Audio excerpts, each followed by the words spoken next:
Khelcom audiovisuel international seen télévision bi ñu toppal njàngaleem sëriñ bi te di ko gëstu kon nag abonné wul te activé cloche bi ngir lépp lu ñu dugal nga bokk ci ñi koy njëkk a jot.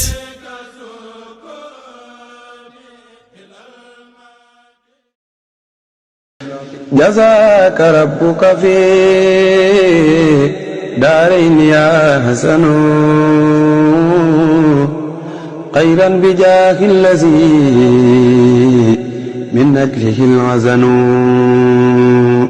ndigalul sëriñ Muntaxa Mbàkke xalif général des mourides sëriñ Ahmadou Muxtaar Mbàkke xalifa Seex Mustafaa al Karim kilifteef fa sëriñ Abdou Khadir Ndiaye xalifa sëriñ Daaru Asan Ndiaye njiitul sëriñ Ibrahima Jëmba Ndiaye yore kaddu njabootug sëriñ Daaru Asan Ndiaye sëriñ Ibrahima Soda Ndiaye njabootug sëriñ Samba Aram Ndiaye njiitul sëriñ Mor Yumme Ndiaye xalif sëriñ Baara Dikke Ndiaye ca Njere Touba Ndiaye sëriñ Seex Ahmed Tidiane Ndiaye xalif Alhaji Njaga Ndiaye njabootug Alhaji Njaga Ndiaye sëriñ Donga Ndiaye ibnu Alhaji Njaga Ndiaye Njere Touba Ndiaye di doomi Soxna Maymunatu Ndiaye bintu sëriñ Abdou Fatim Mballo Ndiaye moom sëriñ Daaru Asan Ndiaye mi ngi leen di yëgal bisub màggal cant ak ñaan ngir fàttaliku wàcc liggéeyu sëriñ Daaru Asan Ndiaye 1924 yor ba ñu jëlee sëriñ Daaru Asan Ndiaye ca Njare Touba Ndiaye indi ko ci dëkk bu tedd bii jébbal ko boromam ca takkusaani guy texe ca armeeli Husnul Mahab ci ndigalul Seex Ahmadou Bamba Mbàkke Xaadimu Rasuul ren di téeméeri at bi samedi juróom-benni fan ci weeru janvier 2024 ma ngay amee ca Touba Ndiaye pàkk ba sëriñ Daaru Asan Ndiaye wàcce woon ab liggéey ca 1924 te sëriñ Ndonga Ndiaye sañcaat bërëb ba dekkal ko di ko dundal sëriñ Daaru Asan centenaire ba maa ngi ñaan ko dem yéene def alalam am pajuk aajo ta laqi ndam màggal gi nag mu fas ko yéene ànd ak njabootug sëriñ Daaru Asan Ndiaye góor ak jigéen sëriñ Seex Mara Ndiaye xalifa sëriñ Abdou Fatim Mballo Ndiaye njabootug sëriñ Abdou Fatim Mballo Ndiaye sëriñ Fallu Abdou Wudoor Ndiaye xalifa sëriñ Fallu Ndiaye njabootug sëriñ Fallu Ndiaye sëriñ Jili Ndiaye xalifa sëriñ Bay Fallo Ndiaye njabootug sëriñ Bay Fallo Ndiaye sëriñ Abdou Khadir Ndiaye xalifa sëriñ Ousmane Ndiaye njabootug sëriñ Ousmane Ndiaye sëriñ Moustapha Fati Ndiaye xalifa sëriñ Abdourahim Ndiaye njabootug sëriñ Abdourahim Ndiaye sëriñ Abdou Rassakh Ndiaye xalifa sëriñ Ibra Astu Ndiaye njabootug sëriñ Ibra Astu Ndiaye sëriñ Jili Ndiaye xalifa sëriñ Abdou Khadir Ndiaye njabootug sëriñ Abdou Khadir Ndiaye sëriñ Moustapha Jobbe Ndiaye xalifa sëriñ Abdourahmane Ndiaye njabootug sëriñ Abdourahmane Ndiaye sëriñ Cheikh Ndiaye Assane xalifa sëriñ Modou Ndiaye Assane njabootug sëriñ Modou Ndiaye Assane sëriñ Cheikh Mbacke Ndiaye xalifa sëriñ Abdou Rassakh Ndiaye njabootug sëriñ Abdou Rassakh Ndiaye sëriñ Mbaye Ndiaye xalifa sëriñ Mbacke Fatou Dieng Ndiaye njabootug sëriñ Mbacke Fatou Dieng Ndiaye sëriñ Bara Ndiaye xalifa sëriñ Massamba Oumy Ndiaye njabootug sëriñ Massamba Oumy Ndiaye sëriñ Cheikh Irada Ndiaye xalifa sëriñ Cheikh Fatou Sylla Ndiaye xéewal njabootug sëriñ Cheikh Fatou Sylla Ndiaye xéewal sëriñ Cheikh Mbacke Mariamu Ndiaye xalifa sëriñ Cheikh Ndiaye Mariamu njabootug sëriñ Cheikh Ndiaye Mariamu Alhaji Mbaye Roqeye Ndiaye moom soxna Roqeye Assane ak mboolem njabootug sëriñ Daaru Asan Ndiaye gu jigéen gi sëriñ Daaru Asan centenaire ba maa ngi ñaan ko dem yéene def alalam am pajuk aajo ta laqi ndam sëriñ Donga Ndiaye ànd ak mboolem njaboot gi nag di ko yëgal kilifa diine yi ak kilifay aada yi buntu kër yi Seex Ahmadou Bamba Mbàkke Xaadimu Rasuul buntu kër yi seex yi sëriñ Touba yi rawati seex yi aju ci kër sëriñ Daaru Asan Ndiaye xalif généraux yi seex yi ak muqaddam yi njabootug sëriñ Daaru Asan Ndiaye oustaz Aliyun Badara Ndiaye imam ratib bu Njare Touba Ndiaye waa tundu Njare Ndiaye waa Njare Ndiaye naar njiitul sëriñ Ibrahima Ndiaye ibnu sëriñ Samba Aram Ndiaye waa Njare Sayar ci njiitul sëriñ Saliwu Ndiaye Gunda waa Njare Dakar njiitul sëriñ Alle Ndiaye waa Njare Bayel njiitul sëriñ Ibrahima Ndiaye Bugul waa Njare Kër Mapenda ci njiitul sëriñ Abdou Bara Ndiaye waa Njare Waqi ci njiitul sëriñ Samba Ndiaye waa Njare Xorondom ci njiitul sëriñ Abdou Say Ndiaye waa Njare Touba Ndiaye njiitul sëriñ Mor Yumbe Ndiaye njabootug Alaaji Njaga Ndiaye ci njiitul sëriñ Cheikh Tidiane Ndiaye waa Njare Gambul ci njiitul Alaaji Sayar Ndiaye waa Njare Njóob ci njiitul sëriñ Modou Xëri Gay Ndiaye waa Njóobeen Ma Yamar ci njiitul sëriñ Ousmane Marem Ndiaye waa Daaru Ndiaye Njambur ci njiitul sëriñ Mam Cheikh Ndiaye bokki Daaru Birem Bodel ci njiitul sëriñ Cheikh Mara Ndiaye bokki Njare Ballangeer ci njiitul sëriñ Sayer Maram Kan sëriñ Daaru Asan centenaire ba maa ngi ñaan ko dem yéene def alalam am pajuk aajo ta laqi ndam sëriñ Dam Ndiaye président fédération Ahibahi Seexal Asan al imam sëriñ Xaadim Ndiaye ak mboolem membre yu góor ak jigéen waa daairatu Minanul Baaxil Xadim lëkkale sëtaati sëriñ Daaru Asan Ndiaye njiitul sëriñ Moustapha Umul Ndiaye groupe WhatsApp fonk kolëre bu Njare Touba Ndiaye majlis bu kër sëriñ Daaru Asan Ndiaye ci njiitul sëriñ Bay Fallo Ndiaye ibnu sëriñ Cheikh Fatou Sylla Ndiaye sët yu jigéen yi mboolem sëtaat ya sëriñ Donga Ndiaye mi ngi leen di yëgal màggalu centenaire wàcc liggéeyu sëriñ Daaru Asan Ndiaye ñu jàpp ko samedi juróom-benn fan ci weeru janvier 2024 ca Touba Ndiaye sëriñ Daaru Asan centenaire ba maa ngi ñaan ko dem yéene def alalam am pajuk aajo ta laqi ndam bu ñu xëyee dañuy dalal gan ña jàng alquranul karim xasida istighfar ak salaatu ala nabi 14 heures julli bernde teg te waxtaane dund ak jaar-jaar yi sëriñ Daaru Asan Ndiaye digganteem ak Seex Ahmadou Bamba Mbàkke Xaadimu Rasuul ak kóllëre gi doxoon ci digganteem ak murid sadiq yam àndaloon di liggéeyal Seex Ahmadou Bamba Mbàkke Xaadimu Rasuul daañu waxtaane xalifa yi nga xam ne ñoo ko wuutu ci jotaayam bi di wéyal liggéey bi ba ci sëñ Abdou Khadir Ndiaye mii sëriñ Ndongo Ndiaye ibnu sëriñ Njaga Ndiaye di ko yëgal jàngkati alquran yi imaami jàkka yi ak jumaa yi jàngkati xasida yi bokki jullit yi ak bokki taalibe yi xarit yi sëpp yi dëkkandoo yi wëlëre yi ak am di jàmm yi mi ngi ñaan nu am ca jàppandal làq ca ngërëmul yàlla ak pajuk aajo texeek àdduna ak alaxira barke Cheikh Ahmadou Bamba barke sëriñ Daaru Asan Ndiaye sëriñ Daaru Asan géeju xam la woon gu fee sa yiw te lamboo na ngëneelul borom ngëneel yo feete kaw xam-xamam dafa xóot am xelam sell cër ya sawar al imaanu wa islaamu ihsaanu ma yoon ko cër sarihat sunna xaqiiqa lay boole di jëf ndigal fonk addiya te jàngaleeg waaree da koo saxar sëriñ Daaru bëccëg day liggéey di jàngaleeg ka yar guddi day fanaan ci alquran dinaa fi lay sikar sëriñ Daaru talta lekk mbaa mu naan yitteem di ñëw soxla volvata bor manta jàlla bi du ay nelaw sëriñ Daaru Asan xel ma day xalam cër yi du jëf nit ku diis la ci baatinti saa iram sa daa wayaf sëriñ Daaru Asan Njaay matal na diine teg ca ngor taalibeem ga di saf mambulan du ndax tayit du fer sëriñ Daaru Asan yàlla na yàlla nangu ay jëfam def ko yiw fu li leeram te dolli waat ko ay ngërëm sëriñ Daaru Asan sëtam ya woote ak jullit bu dem ngir màggal na ko buur may te xeeg feek te xeeg fa nu jëm sëriñ Daaru Asan lañ mënta wutal mbubum tagg loo waxit du ko jot sans borom a xam dayoom dëgg sëriñ Daaru Asan Ndongo Njaay sëtam ba yàlla na wér gudd fan bari wërsëg te sans borom fegal kolor sëriñ Daaru Asan bay jagal mi lay xëy di tëggal marché yamba di ñaan ay ngërëm te aaru ciy mbugal sëriñ Daaru Asan centenaire ba maa ngi ñaan ko dem yéene def alalam am pajuk aajo te laqi ndam la qualité fait la différence